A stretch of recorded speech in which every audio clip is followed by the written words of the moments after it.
Friends, myself doctor Alok Padal from mission health homeopathy.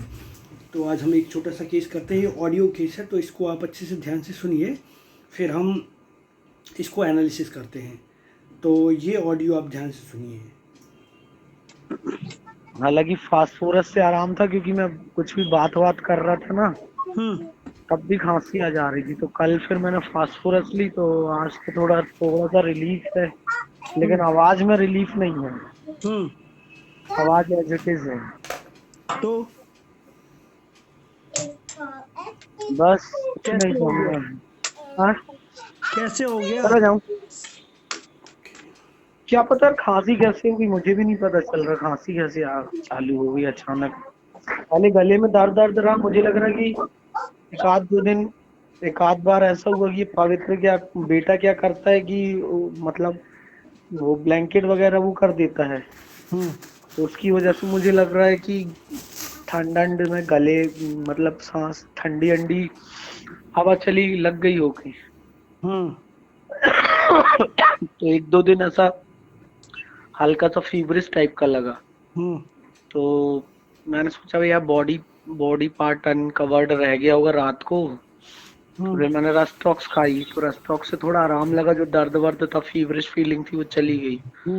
लेकिन खांसी साली जैसे ही रात को खाना वाना खा के बिस्तर पे जाते हैं, और ये क्या है, मतलब राइट साइड में, लेफ्ट साइड में थोड़ी सी कम रहती है, बाकी किसी भी करवट में रहो तो आती रहती है वो।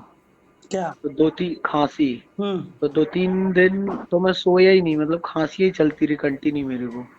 बस जो रात से चालू होगी ना, तो सोए जब तक मतलब 5 नहीं बजेगा, 4:30 5 तब तक चलती रहेगी। 4:30 5 बजे तक थोड़ा सा आराम रहेगा, तो दिन भर थोड़ी ठीक रहेगी, रात को फिर चलने लगती है। तो वही, क्या खाऊं और। क्या क्या फास्फोरस लगी? तो मैंने लिया था रस्टॉक्स। रस्टॉक्स से थोड़ा सा रिलीफ रहा, लेकिन कंटिन्यू ज्यादा रिलीफ नहीं मिल रहा था, तो मैंने पोटेंसी भी बढ़ाई। उससे भी कुछ नहीं हुआ। फिर आवाज बीच में और वो हो गई, तो फिर मैंने कॉस्टिकम भी लिया, उससे भी कुछ नहीं हुआ। फिर 2 दिन, कल और परसों, इससे पहले वाला जो था, इतनी भयंकर आने लगी कि मतलब ऐसा लगा कि वॉमिटिंग ना हो जाए, इतनी ज्यादा ड्राई कफिंग होने लगी। कफ नहीं निकल रहा है, बस ड्राई कफिंग हो रही है। मतलब पहले कफ निकल रहा था, फिर मैंने रस्टॉक्स से जो दूसरी दवाइयां ली, तो मुझे लग रहा है उससे कफ निकलना बंद हो गया, पर ड्राई टाइप की कफिंग होने लगी, मतलब एकदम। तो इतनी ज्यादा सूखी खांसी होने लगी कि ऐसा लग रहा था कि वॉमिटिंग ना हो जाए। फिर जब कल मैंने रात को फास्फोरस खाया है, उसके बाद फिर मुझे थोड़ा सा नींद वींद आई है। फिर मैं कल सोया हूँ, तो फिर मैंने सुबह नहीं ली, अभी दोपहर को शाम को फिर एक डोज फास्फोरस ली थी। अब अभी तो ऐसा ही है, अब क्या पता रात को क्या होता है। रात को फिर लूं क्या 8 डोज कि कुछ और खाऊं। इसको लेके मन में क्या आ रहा है? कुछ नहीं है, कुछ भी नहीं आ रहा, बस यही है कि आवाज थोड़ी सी वो हो गई है, तो आवाज ठीक रहे। और जब खांसी आती है तब थोड़ा वो लगता है, मतलब कि अरे यार खांसी आ रही है साली। अच्छा, दिक्कत ये है कि एक तरफ बच्चे और बीवी सोती है, तो ऐसा लगता है भाई मैं खांस रहा हूँ, उनकी तरफ मुंह करके खांसूंगा तो उनका भी मतलब उनको ना लग जाए, उनको ना डिस्टर्ब हो। दूसरे करवट लेके खांसना पड़ता है। और ज्यादा ऐसा और कुछ नहीं, बस ये है कि आवाज, इतना ही बस है कि आवाज ठीक हो जाए, और कुछ नहीं। क्यों आवाज ठीक करनी? आवाज इसलिए कि थोड़ी सी बात बात करने में प्रॉब्लम जा रही है, और कुछ नहीं। जब कोई पेशेंट ही आ गया तो उससे तो ज्यादा लंबी बात किसी से करो तो फिर खांसी आने लगती है। बाकी और कुछ ऐसा तो और कुछ नहीं चल बात रहा। करो, नहीं बात बाकी कर पा रहे हो क्या? क्या चीज? कोई आता है, वो बात नहीं कर पाते हो, क्या होता है? नहीं, बात तो करता हूँ, कोई आता है, लेकिन मतलब ज्यादा देर किसी से, जैसे मैं कंटिन्यू ज्यादा देर बोलूंगा ना, तो एक यहाँ पे गले में थोड़ा सा स्ट्रेचिंग टाइप का होता है, तो वो उससे फिर मुझे खांसी आने लगती है। हम्म तो अभी 2-3 दिन तो ऐसा लग रहा था कि किसी से बात ना करूं। हम्म। इस टाइप की फीलिंग थी कि किसी से बात ना करूं। क्यों? क्योंकि बात करूंगा तो खांसी आएगी। हम्म तो इस वजह से ये फीलिंग थी कि किसी से बात ना करूं, मतलब मुंह से ना बोलूं तो और बात ना करना बुरा नहीं लग रहा था, अच्छा लग रहा था। मुझे लग रहा था कि ठीक है, what is happening, I accepted. कुछ वैसा नहीं लग रहा था, क्योंकि ज्यादा कोई दर्द वर्द ऐसा कोई कुछ है नहीं, खाने वाने में पीने में कोई दर्द नहीं है, हम्म। गुटकने में तो कोई दिक्कत है नहीं। खांसी सिर्फ रात को आती है, तो वो थोड़ा सा स्लीप डिस्टर्ब हो रही है। प्रॉपर जैसे ही सोने चाहो तो सोने के थोड़ी देर पहले वो तो फिर खांसी आने लगी। तो बड़ी उस समय थोड़ा सा वो हो रहा था कि यार नींद नहीं ले पा रहा हूँ। तो ऐसा लग रहा था अच्छा, खांसूंगा तो दर्द होगा, बात करूंगा हाँ बात करूंगा तो खांसी ना आ जाए। तो इसलिए नहीं करते थे। हाँ, इसलिए कि बात नहीं कर रहा। उससे पहले खांसी आने पे थोड़ा सा सर में हल्का सा प्रेशर लग रहा था, तो दर्द भी हो रहा था। तो जब से फास्फोरस खाया हूँ तो अब खांसी सिर्फ गले से आ रही। नहीं तो पहले वो ऐसी खांसी आती थी कि उसमें सिर तक इन्वॉल्व था, हम्म हेड भी इन्वॉल्व था, मतलब सिर में दर्द होने लग रहा था। लेकिन अब वो सिर्फ गले से ही आ रही है। हल्का सा गले में प्रेशर टाइप का था, और अभी ऐसा लग रहा है कि कोई चीज वहीं के वहीं सूख गई हो, जैसे मतलब निकल ना पाई हो। मुझे लग रहा है कि कफ अफ रहा होगा तो वो सूख गया वहीं। हम्म। पर ऐसा मेरे साथ पहली बार हुआ कि खांसने पे मेरी आवाज को ऐसा हुआ। आज तक कभी ऐसा नहीं हुआ कि आवाज, मतलब खांसने पे आवाज इस टाइप की हो गई हो। हम्म। ऐसा तब होता था मेरे साथ इस टाइप के बाद, जब मैं मेडिटेशन करने जाता था तो डायनेमिक करना पड़ता, तो वहां चिल्लाना पड़ता था। सेम ऐसी आवाज हो जाती थी वहां पे। हम्म। और यही लग रहा है कि अब ये मतलब हफ्ते भर हो गए लगभग, आवाज ऐसी ही ऐसी है। तो इसको लेके खराब नहीं लग रहा? नहीं, कुछ खराब नहीं लग रहा है कि कुछ खराब लग रहा हो। बस यही लग रहा है कि बात मतलब अब जैसे किसी से बोलो तो हम्म वो 2-3 बार में सुनता है, क्योंकि अब आवाज उतनी प्रॉपर है नहीं। अब बाइक में किसी के साथ जा रहे कुछ बोला तो बोलेगा है क्या, क्या, मतलब कम्युनिकेट नहीं हो पा रही वॉइस अच्छे से। हम्म। वही। तो फिर मुझे क्यों सोचा कि मैं बात कर लूं? मैंने तो ये सोचा कि तू कोई दवाई सजेस्ट कर देगा तो आवाज ठीक हो जाएगी, हम्म खांसी ठीक हो जाएगी। क्योंकि 2-3 दवाई तो मैं ट्राई कर चुका हूँ। तो हम्म। मैंने कहा आलोक से पूछता हूँ, आलोक कोई दवाई बताएगा तो वो ट्राई करता हूँ। हालांकि अभी फास्फोरस से मुझे आराम है। हम्म। तो मैंने कहा ये पूछता हूँ कि फास्फोरस ही कंटिन्यू करूँ एक आध दिन, 30-30 तुम सल्फर लो, एक खुराक। सल्फर। 2 दवाई हैं तुम्हारी, सल्फर या प्लेटिना। हम्म। जैसे ही सोने जाते हो खांसी शुरू हो जाती है ना? हाँ, सोने जाता हूँ और थोड़ी देर में ना खांसी चालू हो जाती है। सो नहीं पाते हो, हैं? हाँ, सो नहीं पा रहा हूँ उससे मैं।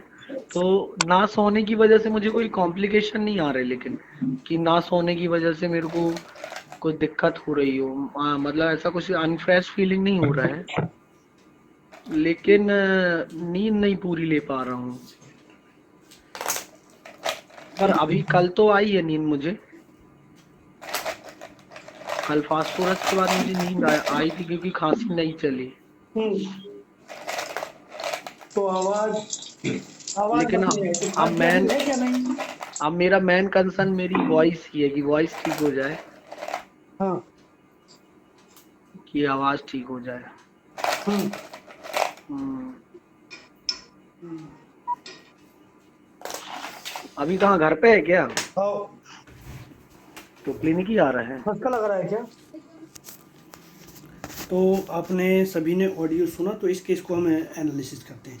तो इसमें ये हमारा एक फ्रेंड है जिसको खांसी का प्रॉब्लम था, उसका वॉइस होर्सनेस हो गया था, पूरा वॉइस बैठ गया था उसका। तो ये करीब उसको 15-20 दिन से चल रहा था प्रॉब्लम। अब इसको 15-20 दिन में इसने बहुत सारी मेडिसिन ट्राई कर ली जैसे इसने बताया। तो ये देखो आप कि यहाँ से केस शुरू होता है। तो हमने पहला रूब्रिक इसके लिए लिया था, जैसे पेशेंट बोलता है कि मैं ट्राई कर लेता हूँ, मैं तुमसे भी दवाई लेके एक बार ट्राई कर लेता हूँ, तो ये है सिंपल गैम्बलिंग पैशन। दूसरा रूब्रिक हमने लिया था delusion strangers familiar things seems strangers. मतलब ये है कि पेशेंट को ऐसा लगता है कि ये मेरे को ऐसा पहली बार हो रहा है, ठीक है। जो हमेशा खांसी आती थी तो ऐसा लेके वॉइस कभी होर्सनेस नहीं हुआ, लेकिन ऐसा पहली बार मेरे साथ हुआ, ये समझ नहीं आ रहा। तो ये है, उसको ऐसा एहसास है कि ये जो हमारे साथ, जो हमारी फैमिलियर थिंग्स, जो जिसके साथ हम फैमिलियर थे वो एक स्ट्रेंजर की तरह फील हो रही हैं। जो हमारी खांसी थी वो हमारी खांसी नहीं है, दूसरी अजीब तरीके का खांसी है, कुछ दूसरा खांसी है, ठीक है, जिसमें वॉइस होर्स हो गया है। तो ये दो रूब्रिक लिए थे। तीसरा रूब्रिक हमने लिया था केयरफुल रिलेटिव्स अबाउट। कई लोगों ने इसको एंजाइटी लिया, तो एंजाइटी नहीं है ये, एक्चुअली में केयरफुल रिलेटिव्स अबाउट है, जिसमें पेशेंट को दूसरों का ध्यान रखता है, अपनी फैमिली का ध्यान रखता है, अपने बच्चों और वाइफ का ध्यान रख रहा है, ये कि उसकी तरफ खांसूंगा तो कहीं उनको इन्फेक्शन ना हो, इसलिए मैं उल्टा मुंह करके खांसता हूँ। तो ये हो गया केयरफुल रिलेटिव्स अबाउट। और पेशेंट बार बार कहता है कि मुझे ना तो गले में दर्द है, ना तो पानी गुटकने में दिक्कत है, ना तो खाने में तकलीफ़ है, और कोई प्रॉब्लम नहीं है। तो ये है डिल्यूजन वेल्थ उसका, ठीक है। और एक पेशेंट ने बोला कि जब खांसी ऐसा लगता है कि मुझे ये जो बलगम है वो चिपक गया है और वहाँ सूख गया है, वो खांसी पैदा कर रहा है। तो ये है थ्योराइजिंग, ठीक है, वो अपनी थ्योरी बना रहा है।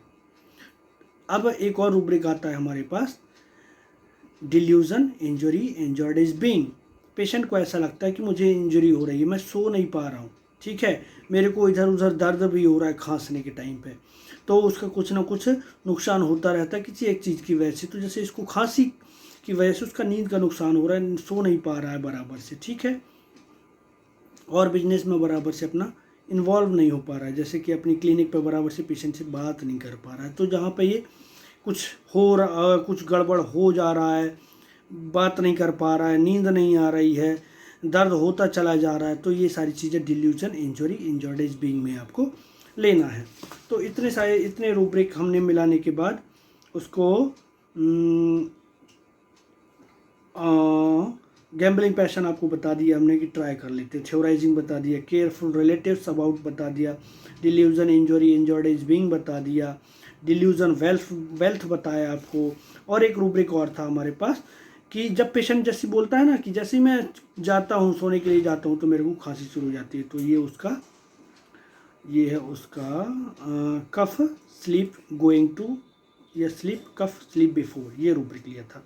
और हमने उसको सल्फर 30 का सिंगल डोज दिया, 30 नहीं मिली थी तो उसको 200 का डोज उसने लिया, और 200 का डोज देने के बाद पेशेंट की तकलीफ़ उस रात एग्रेवेट हो गया, और फिर नेक्स्ट मॉर्निंग टोटल खांसी ख़त्म हो गई और उसका वो हॉर्सनेस ऑफ वॉइस भी सेटल हो गया। तो ये एक छोटा सा केस था।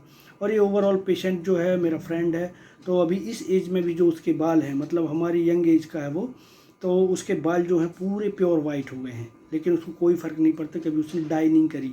अब आप देखिए 70 की एज में भी 2-4 बाल होने के बावजूद भी पेशेंट या जो लोग होते हैं वो डाई करते हैं, लेकिन इसको उससे कोई लेना देना नहीं है बाल कैसे हैं उसके। तो ये है इंडिफरेंस टू पर्सनल अपीयरेंस।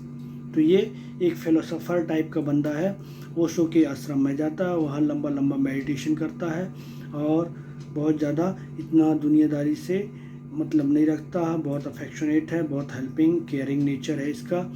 तो ये सारी क्वालिटी सल्फ़र की होती हैं। तो सल्फ़र से ये पेशेंट सेटल हो गया था। Thanks for watching.